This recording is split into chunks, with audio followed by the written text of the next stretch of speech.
Welcome to r/Entitled People, where we share stories from your lives about people who think the rules don't apply to them, and they should get what they want. Thank you, friends, for subscribing to the channel, and for so many likes.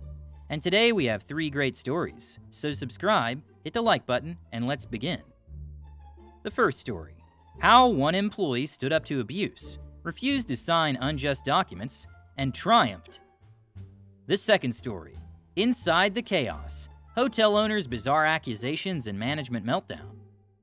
The third story: revolt of the retail warriors, mass exodus over poor pay and abusive employees. The first story is: never sign documents requested by your employer. I was laid off from a job that I loved and didn't have much notice. The timing wasn't great because it was a few days before I was supposed to leave town to get married. Kind of stressful to not know how I was going to support this new family when I got back. Since everything was already paid for, there wasn't any way to not go really, but I wanted to be responsible and get a new job as soon as possible. A local car dealership has a pretty permanent now hiring sign posted, and I went in to talk to the GM before I left.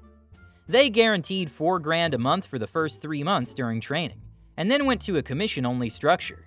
He seemed to think that I would be a great fit for the team because I was a big car guy, and he said he was impressed with how I presented myself and was willing to train me on how to sell cars. It was culture shock for me, to be sure. All the young pretty girls that staffed the front desks were being sexually harassed by other salesmen and would be regularly rotated out when they complained. The amount of toxicity was pretty hard to manage. Sales managers would come in and scream at us pretty regularly about not meeting these goals they would pull out of thin air. Everybody seemed interested in backstabbing each other more than working together despite the mission statement that said otherwise. Every level of the organization would SH talk as soon as someone left the room. People were showing up to work drunk and high, cheating on their wives while at work with other employees, and then bragging about ripping people off. This really isn't my deal, but I had a family to support. I showed up early and kept my head down. I did okay. I think people appreciated that I didn't pressure them to buy things, although some people would see me as being a P too afraid to push them to make the sale. I learned that high pressure can bully 20 to 30% of people into buying a car they don't want or can't afford. Needless to say, I was deeply unhappy and started looking for new work about a month and a half after starting there. I was there for 6 months, and at that point I was pretty demoralized. In that time, over 25 people had come and gone. One of the new sales ladies was bombing and my manager wanted me to tag her out. The guy needs a new truck and wants someone who's able to talk shop, so I go to greet the guy. He had bought a Dodge brand new from one of the stores in our chain, extended warranty and everything. The water pump had failed, and he was using this as a work truck, so every day it's out of service he's losing money. Unfortunately, the part wasn't available anywhere, so he needed to trade it in and get back to work.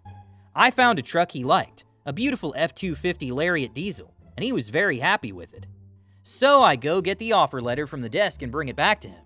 They had offered him $7 grand less than book value on his trade-in. He got upset and said he wanted to leave because he wasn't going to waste any more time with this dealership company if they weren't going to treat him with respect. I apologized and told him that there might have been some mistake, and I could definitely have someone else look at those numbers to make sure they were correct. I had explained the situation to the desk manager about his trade-in, so they knew everything that had gone down before making this offer. He blew out and I couldn't stop him. Understandably, he felt like he was being D'd around. I was a little bummed out because I'd spent all morning and just needed to get some lunch now, and try and reset my attitude so I could hopefully sell a car and make some money. Now that I was off the probationary period, it got pretty thin if he hadn't sold some cars. Right before I leave for lunch, one of the managers corners me and tells me I need to sign a write-up for letting your customer leave without talking to a manager. I got pretty upset. It seemed unreasonable for me to get written up for smoothing over a customer somebody else had failed to work with, and then left because he was insulted by the offer he got from the manager who's reaming me. I told him I wouldn't be able to sign it politely, and he started yelling and trying to back me into a corner. I have PTSD, and I manage it pretty well these days, but at the time I went into fight or flight and tore off the charity t-shirt I was wearing over my shirt, tossed it on the ground, and got into my car, as the guy was yelling at me and drove off. According to the legend, I did a burnout for the entire 1/8 of a mile on the way back to the main road. I didn't, but it's funnier. I went down to the WorkSource office to work on my resume, got myself some lunch, and then went back to clean out my desk. My manager wanted to see me and told me he didn't think I was a good fit for the organization. I let him know that if the kind of people he's willing to tolerate act the way they do, and that he finds that acceptable, that I didn't think that it was a good fit either. I told him he could probably find somebody else who would show up drunk and treat people badly to replace me, and be a better fit for the team he had built. He slid the termination papers across my desk, and I told him that I wouldn't be able to sign anything without talking to a lawyer first, because I knew how pretty much every signature that had come out of that place was a trap. Apparently, the owner's son had seen me getting reamed in the parking lot as I threw my t-shirt on the ground and wanted to make an example out of me. They were going to try and deny my unemployment, but because I didn't accept the write-up or the termination reasons for insubordination, or whatever the F they put, I still got paid out. I had a tough couple of months but got through it, and now I'm making an obscene amount of money, and even though I don't like my job, I don't feel like I'm actively making other people's lives worse every day. Those cheap Fs had health insurance that cost $1,500 a month and didn't pay for anything. The second story is, the owner thinks I'm giving out free keys and other things. My boss isn't really the owner, they just lied to get rid of the previous GM, because they're horrible like that. The new owner lives on property and is a really odd person, the kind that changes policy on a whim because she's suspicious of a worker. We had 2 rooms a few days ago that were dirty and weren't on the boards, and I worked audit that night, and she had been pestering the other FDAs about what's going on. She apparently thinks I'm handing out keys and hasn't asked me about it personally. People know I wouldn't do that, so I've basically been blowing her off. It's been like 5 days, so I did her job and figured out what happened, and I don't have access to the key logs, etc.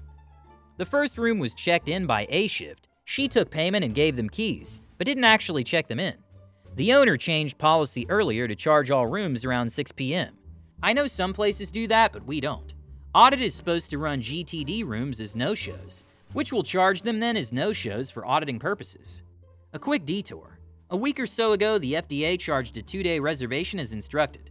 The reservation was not arrived by audit, but I'm not entirely sure what would happen if I ran a 2-day previously paid reservation as a no-show, as no-shows are only charged a single night. So I checked them in and the owner asked me if I ran an ID, because the card owner reported the charge as fraud. Apparently she didn't do her job. I watched the cameras and figured out that the reservation never showed, and never entered the room for the 2 nights. So no, I didn't run an ID. Due to the ambiguity of her dumb A policies, I checked them in without ID. If they left it alone, I would have charged in as a no-show, as is our usual policy. It still would have been reported as fraud, but now I have to explain why I checked them in without an ID. So back to the previous room, she assigned a room number, which was erased when I ran it as a no-show, and thus it didn't show up on the boards. She couldn't figure that out, apparently. The second room was my fault. I checked in a work crew and one had issues with his room, so I moved him and forgot to move in the computer. Again, a quick glance at the cameras and reports and it was quickly very clear what happened, but again, she didn't figure that out. She just assumed I was handing out keys willy-nilly. I wrote down a clear explanation, printed reports, highlighted sections, timestamps on the camera, but who knows if it will register. There are so many stories I want to write out, but I don't know if I have the heart to, huh? The real owners brought in the previous GM during the pandemic, and she was fantastic, and ran this place as well as anyone, but was basically ignored about the state of the property, which honestly isn't that great. They're tight with their cash and blamed her for their issues. According to the gossip mill, the owners thought she was stealing from the property, so railroaded her. They came up with the most obviously lie that they sold the property, and she would have to leave on short notice. As in a few days, we have manager's apartment on site. They didn't give her much explanation, just she had to leave and she's been working for them for nearly 20 years. Then the wacko owner showed up, a family member of the real owners, and began her policy rampage. She's never managed a hotel, just grocery and convenience stores. Several people left because of her, and I'm thinking about it too. Also, part of our roof collapsed today. Too bad for the real owners, that section has been leaking water with holes in the roof, and they've known about it for years. It was rotted out according to the maintenance guy. Luckily, no one was hurt, but the owners spent the day ordering guests in that area to move to a different area. She wants to avoid a lawsuit, apparently. I bet the owners are panicking now, and they deserve it. The third story is, people at my job are mass quitting over poor pay and being overworked, and I'm now proud to be one of them. I'm a low-level retail manager. I actually enjoy my job. They taught me a ton of skills to add to my resume. Met so many amazing people that brightened my day. We got recognition for our work, and we were encouraged to think for ourselves and be creative instead of being micromanaged to death. I've noticed everything going downhill as the company got more and more penny pinching over time. They took yearly raises and bonuses away from most associates. Prices went up nearly 300%, hiring freezes despite huge turnover, cutting jobs, more performance pressure, and more work. This store is basically now like Amazon, obsessed with performance culture, try to run on the bare minimum. We regularly get assigned insane goals that no human can accomplish, with threats of write-ups, just trying to pressure us to do more on a daily basis, knowing fully well it can't be done. We walk around in tears all the time from verbal abuse, the stress of doing 3 jobs for the price of 1, and being told our best isn't enough. They tell me I need to pressure my associates more, and threaten them to work even harder when there are some of the best performers in the entire store. I refuse. I love my associates. They are great people who do a great job. I will and have fought anyone who tries to tell me they need to be faster or they aren't enough. I refuse to be part of their exploitation. At the tail end of last year, we got a new store manager. His favorite thing to do is talk SH, telling us we're easily replaceable and he'll fire everyone if he has to. The store looks like effing trash with nobody running it but a skeleton crew. Everything is dirty and you can barely shop without tripping over the freight that's sitting everywhere. We can't afford to hire because everyone we hire nopes out in less than a month and hiring is expensive. The funny thing is he's yet to fire anyone. The other managers just started mass quitting, and nobody's dumb enough to put in for those jobs, even when begged to. So we have all these managers' openings that have been vacant for over a month. They're freaking out about how to fill. My associates know I'm anti-work, and we've been talking for months about leaving the company. Over half my associates plus myself plan to walk all on the same day. Only a couple new hires will remain, so they're gonna be in some deep SH. Oh well, they can just go easily replace us, huh? Can't wait to see how long my job sits unfilled like everyone else's. Update. 2 days after that post, I scored some interviews but nothing fantastic. Then the one job I was really hoping for called to give me an interview, and I got the job. It was a competitor grocery store. I walked in 30 minutes early to scope the place out too, because I know what red flags to look for. The place was clean, like impressively clean. The vibe was so chill, nobody running around like nuts or in tears. The associates didn't look miserable and were relaxed, just doing their thing. I met the store manager and we had a lot of good conversation going. He explained the job and I took it. He told me I had an impressive resume and if I do well, he'll be happy to promote me up if I want to. Even the managers looked happy. They didn't look stressed out of their mind like everyone at my store. I met several and they were very professional and welcoming. So much culture shock. I went to my store immediately after and put in my 2 weeks. Needless to say, it didn't go over well, as everyone's quitting. 3 managers all quitting the same day and several are following. Over half the overnight managers are quitting with me. My associates are currently job searching as they're also jumping ship. My boss is mad and will barely speak to me anymore, giving me serious sour grapes, because he knows well nobody's going to want to deal with his SH and want my job. He keeps giving me this nasty attitude and it's getting to me.